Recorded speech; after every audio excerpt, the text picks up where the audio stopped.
My name's Rob Cubbon.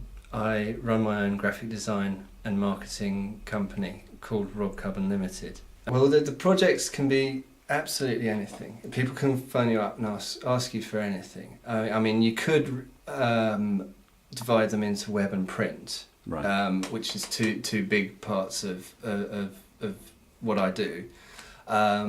Although sometimes they can be both and sometimes they can be neither.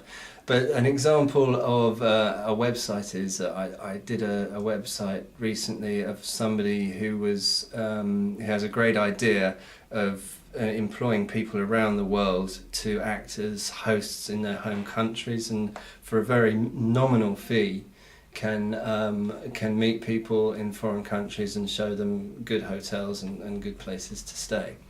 And I set up the back end for that, as well as doing obviously the design. But it's nice that I can take something for a client and take him from the beginning, the middle and the end, and do everything for him. And that way, and I'm always the point of contact for the client. He doesn't need to speak to India to find out what the developer's doing, and so I can do everything from here, and that's a good example of a web job. I do a lot of PDFs as well for corporate clients. PDFs are ubiquitous nowadays because people like just to send a PDF of a sales sheet for a product, or even a newsletter for for internal purposes. So I do a lot of PDFs, and they like them to, obviously they want the PDF to look good. What's the biggest challenge? Because I mean, as you say, they're ubiquitous. Mm-hmm. Most people who reasonably technologically sus can produce their own PDF. Mm-hmm. What are the challenges in creating a really good PDF? It's just the basics of design, really. I find nice big good pictures. Nice big good pictures always works. Nice big good typography. It's always on one side you've got the information.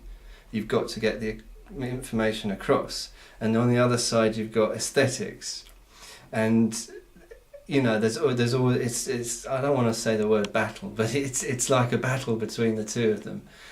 Sometimes you have to get rid of a bit of information in order for the aesthetics to look a bit better. So that's the challenge, more or less. And any general advice for a youngster who's thinking of entering the career, becoming a graphic designer? There's loads of things you could say for people coming in. Obviously, you've got to get a good portfolio, or some way of it. Doesn't actually have to be a physical portfolio, but some way of advertising yourself.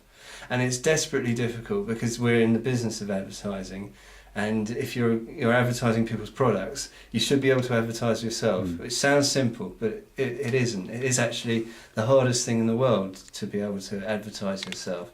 And so if you're starting out and you're finding it difficult, don't worry, because